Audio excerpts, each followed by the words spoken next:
I'll start from where we left. So, can you hear me now? Yes, I sir. go ahead. Okay, fine.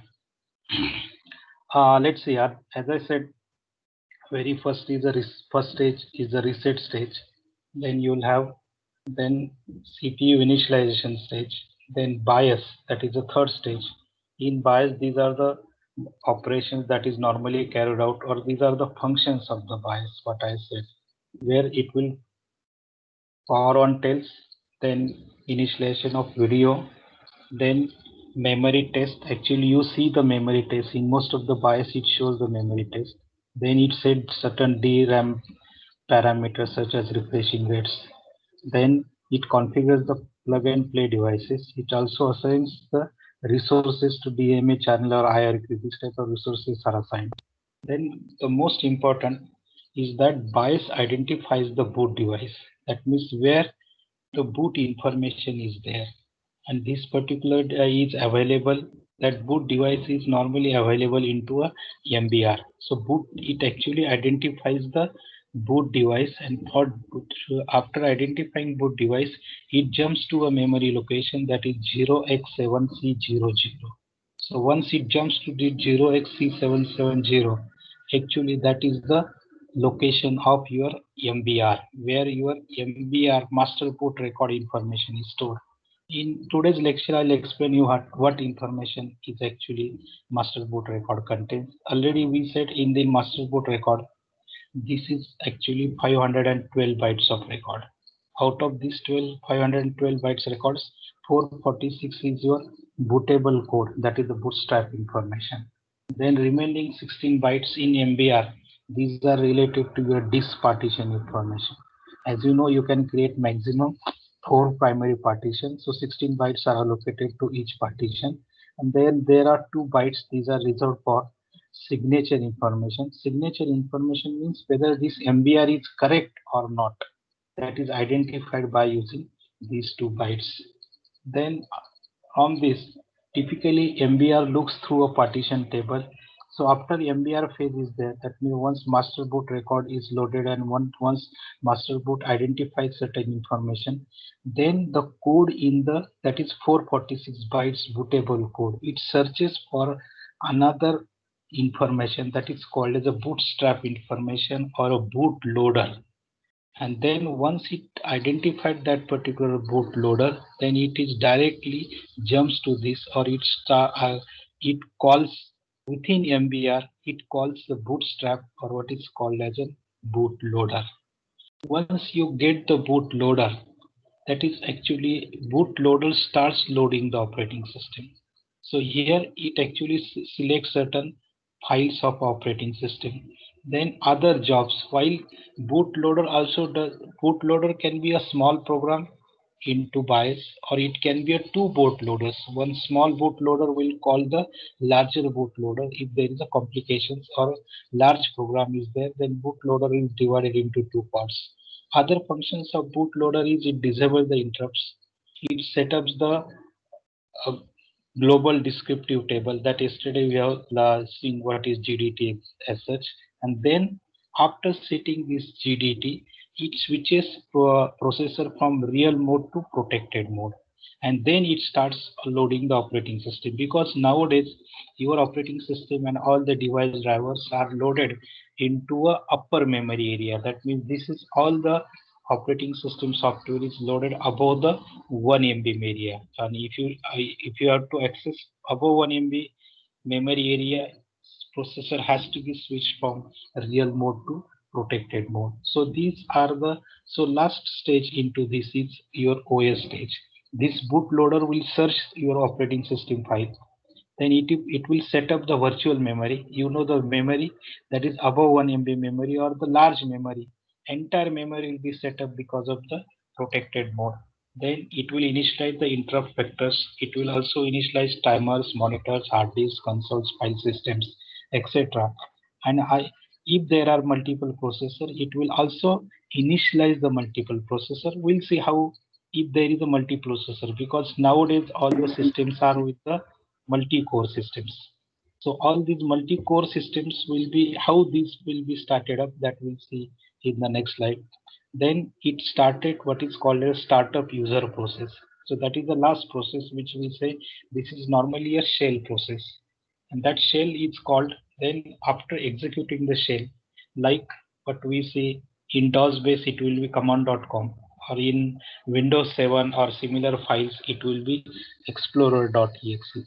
So once this explorer executes, then it initialize the desktop, and then you'll be in a position to see the desktop. Now let's see what happens in multiprocessor organization. This is the slide which shows you the different multiprocessors. So there are four processors, and these four processors, then this is the bus between the processor and the memory that we normally call as a front side bus. So then if you see the scenario of this multiprocessor organization, you will find that all processors you shares the system of it actually share the same memory space. Advantage is that common operating system code. You not have to change any operating system code, at all the processors shares the same memory. Similarly, there is an input output symmetry. Like memory symmetry, there is input output symmetry, and all processors share the same IO subsystem. In other words, every processor can receive interrupt from any IO device. In other words, whether there is a processor 1 or processor 4, it sees the same memory. It also access, or it also see the same IO devices. That means memory and IO devices are common amongst all the processors. Let's see how multiprocessor booting operation takes place. There is a slight variation into this. Whenever you have a multiprocessor, that now you know the multi-core systems are there, i3, i5, or even dual core, core 2 duo, or like this. These are the processor having multiprocessor. Then how system boots into this type of uh, machines is that here one processor is designated as a boot signal processor, that is a boot processor. One processor is designated for this designation, done by either hardware or a BIOS program, that which CPU will work like an uh, which is responsible for booting operations of the system. Then all other processors are designated as application processor. On common lines, as whatever we have seen the step, the BIOS boot up the boot signal processor, then it will initialize, it will learn everything about the system configuration. All the steps like what we have seen, a reset or maybe CPU initialization, then BIOS identification, then MBR loading, bootloader loading, all this same happens here also. Then device drivers, operating system loading, everything is done by this BSP processor, and it learns everything about the system configuration. Once the operating system is fully loaded, then BSP triggers the boot of other application programs. That means only one processor is responsible for starting of the computer.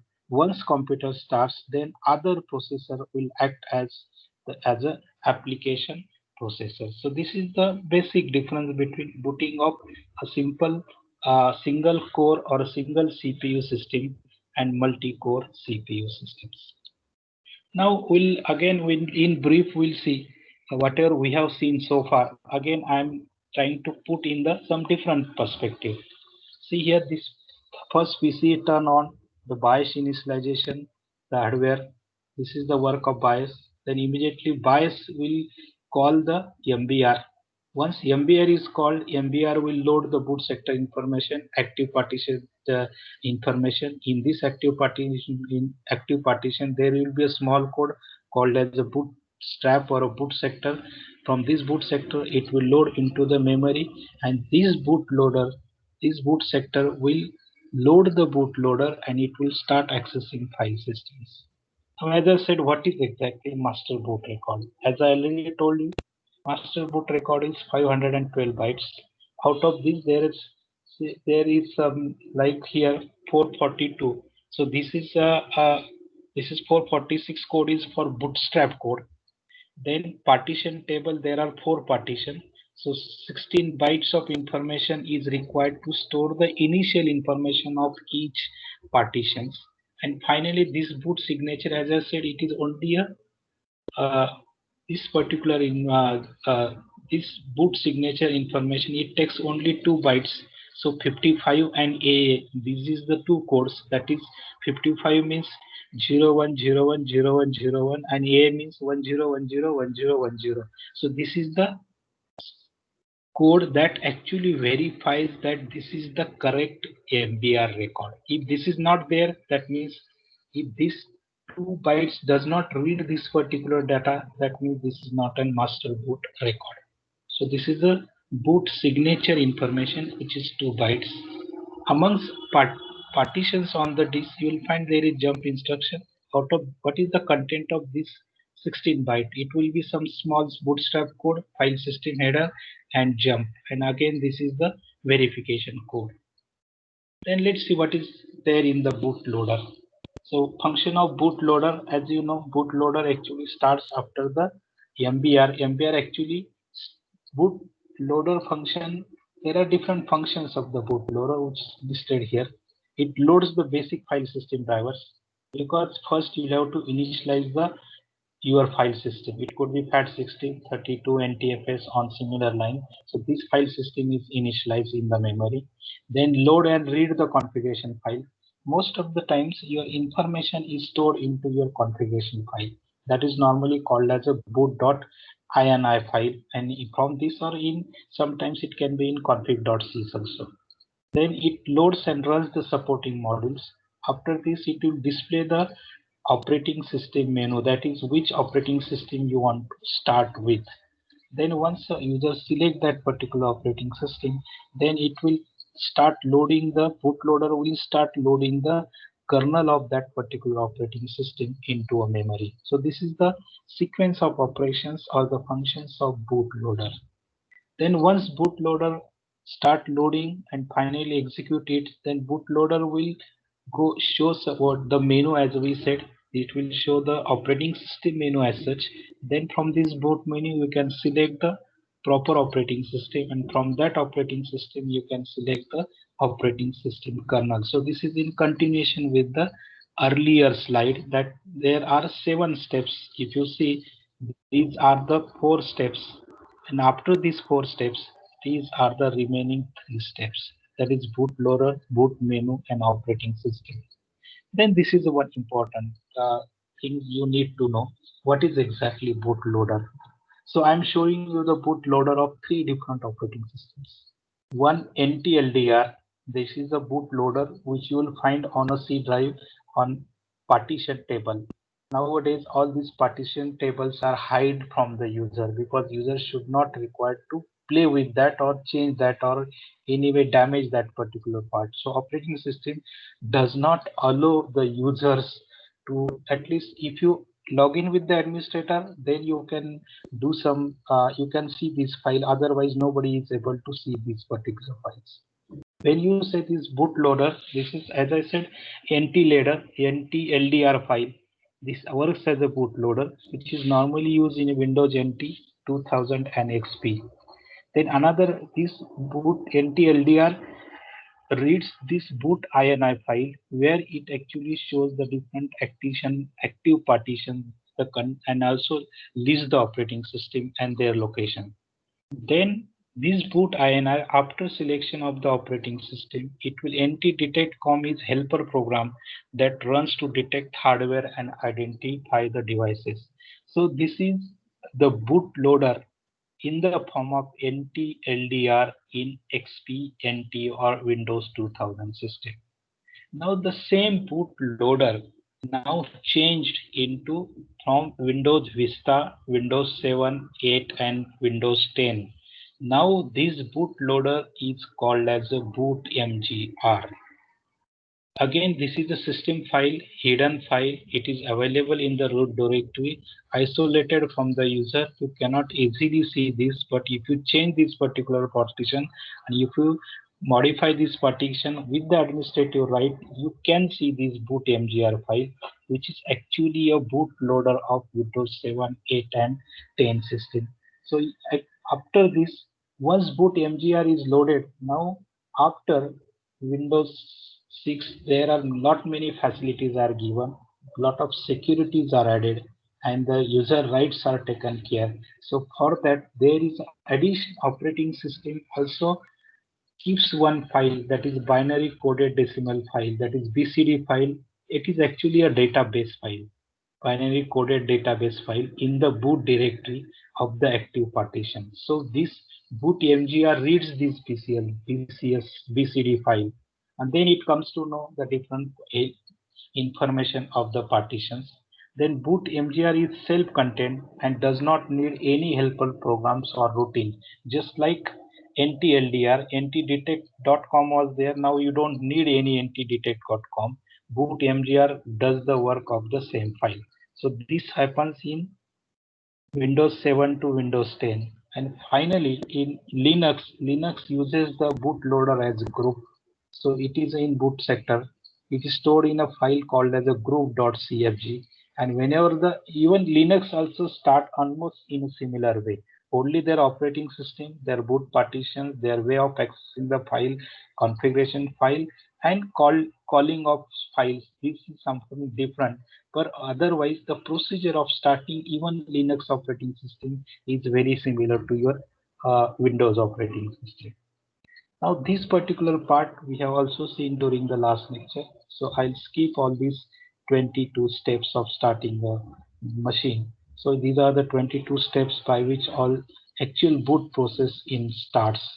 Then here, now I'm going to explain you in next 10 minutes how your DOS starts, and then how your Windows 7 and 10 starts, or what are the file is there.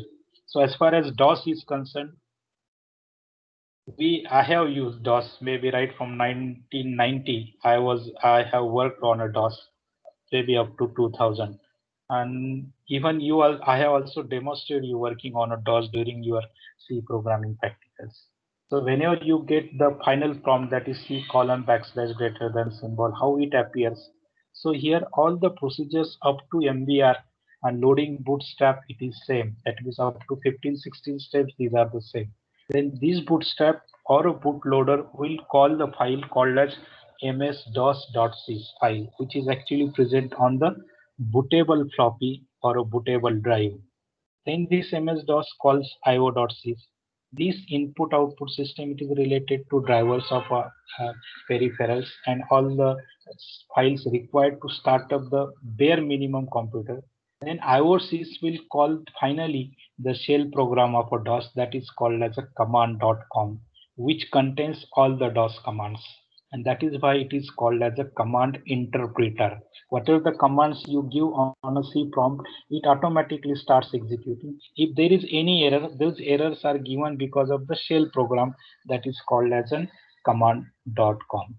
Once command.com is loaded, then after this command.com will be loaded into the memory, then this DOS will search for the file called as a config.sys, which we have seen maybe not last lecture, but before prior to that lecture, we have seen this config.sys file. It is a configuration file. The major purpose of this file is to configure the various memories, either in upper memory or maybe extended memory or as expanded memory, as well as to load the different device drivers, that is for keyboard, mouse, etc. And another advantage is that what will be the files and buffers you require for operations. Probably you have studied the buffers concept in file handling of a C. Okay, that is what are the buffers we use for input output operations. These are actually created by using this config.sys file by the command files equal to something and buffers equal to some figure. Then once if no configuration file is found, then it defaults, it says the files equal to 20, buffers equal to 20, and it searches for auto exit.bat file. This autoexec.file contains all your DOS commands. You know how to the DOS commands, and if you want, before start of the system, if you want certain commands to be automatically executed by the system, that is operating system, then you can write, or you can one time you can enter these commands, and whenever the system start, at the end of the these all commands will automatically executed one after the another, because this is the auto execute dot bat file, that is called as a batch file. This is, as I said, it is a self executed files. Then finally, once all the commands from bat file is executed, then you get the prompt, what that is called as a C root drive prompt. Okay, so this appears on your screen. Then I will skip this Windows 95 how boots. Then XP, it has got 5 stages: pre-boot, boot, kernel load, kernel initialization, logon. These are the 5 stages. Even I will skip XP also, because nowadays you are not going to use XP, though the booting of Windows 7 onwards more or less also relates to your XP boot system. So I'll skipping this particular XP boot system. This is finally the logo of Windows X7, Windows XP. Now let's come to the Windows 7. I'll just finish up within 5-7 minutes of this boot sequence for Windows 7. So these are the now how exactly Windows 7 starts. So first, as usual, it will perform the power on self test. Then this due to power on self test, it will initialize all the adapter cards from the BIOS. Once the BIOS is read, BIOS reads the MBR. Then MBR will read as usual the boot MGR. Then boot MGR will read the boot configuration file, that is called as a boot.ini file. Then from this boot file, it will come to know which operating system is to be loaded, and then it will start that it will find that OS on the boot partition. After finding this particular file, boot mgr will call winload.exe file in order to load the NTOS kernel, that is the kernel of your operating system, and then it will also load hardware abstraction layer file. That means this is the one file that collects all the hardware information. Then put mgr reads the registry file, and from that registry file it will load the different device drivers which are connected to the system. Nowadays this put mgr have certain registry files where all the device information is stored. Then NTOS kernel exe starts. Then Windows logon exe program will be executed. Once logon executed, then it will display the familiar message of logging onto screen. Then you put up your username and password. And after putting username password, after verifying it, it's load actually your. Then it calls your explorer.exe, and then it shows the familiar desktop to you. This is another way of explaining the same thing. Earlier we have seen by steps. Now we'll see what is by flowchart how your system starts. So the very first bias, now you are aware, MBR master boot record, then volume boot sector. This is actually MBR stored into volume boot sector. Then from this it detects the ND boot sector. From NT boot sector it loads what is called as a boot MGR file. Boot MGR file actually has two. It reads the data from two files. Actually, this arrow is shown on this side. It should have been on a reverse side, because Windows MGR getting the information from these two files, either binary coded decimal, that is a database file that is actually stored the boot configuration data, as well as winresume.exe. It also stores certain good settings, that is default settings. If there is any power failure, or if there is a problem, then earlier last configuration it is actually read from this, and it is helps to your boot mgr. Then after boot mgr it loads winload.exe. Winload.exe will call ntos kernel.exe. It will take the help of hal.dll. Then once this is loaded, then ntos kernel will be initialized. That is a phase. There are 4 stages of operation. That 4 stages of operation is ntos kernel.exe phase 0. Then this is loaded. Then second is initialize. Then it will start the session manager, that sms.exe. That session manager process will start.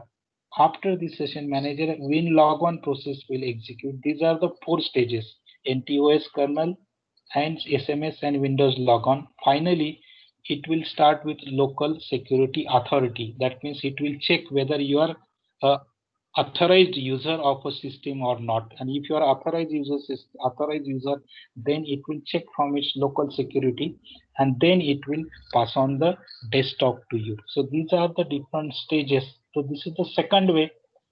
We have seen that how this is how system starts. Now in again 3 minutes, the same explanation I will give you in 5 different way by using the block diagram. So there are again three major stages: BIOS, OS loader, and OS initialization. So BIOS function, operating system load, it will start. Then how OS is initialized? OS initialization, there are four steps of OS initialization. One is kernel initialization, then session initialization, Windows logon process, then Explorer initialization, and then post boot activity. Once the computer starts, you get the desktop. Then after that, again inside, some pending things are actually done at the background of your desktop. You find that something, even if you see the desktop, certain operations are going behind your uh, uh, screen, and that is called as a post boot activity. So these are the certain functions of each and every. What is the function of kernel initialization? That means if devices initialization is start the plug and play devices. Session initialization, it will start the different sessions, graphics, and it will launch the various subsystems. Then Windows logon, that how you can log on to this. So the session starts and you can log in this. After successful login, then Explorer starts it. Then it will create what is your desktop, and once and it will run these particular desktops. And in post activity, there are different operations are running on. The explanation of this is already given. What is the BIOS initialization phase, OS loader phase. Then after this OS loader phase, OS initialization phase. As I said, OS initialization phase is four phases. That is pre-SMS, that is kernel initialization. Then SMS is, that is session initialization. Third is Windows log initialization. And finally, it is the Explorer initialization. Then this is the boot post boot phase, that how exactly your operating system starts and ready to boot. Then there are final stage is ready boot free feature stage, where it actually keep tracks of what the once Windows start, then whatever the data window will need, and that has to be loaded into the memory. The loading important data into the memory is taken care by your ready boot prefetcher. So these are the all stages of Windows 7 to 10.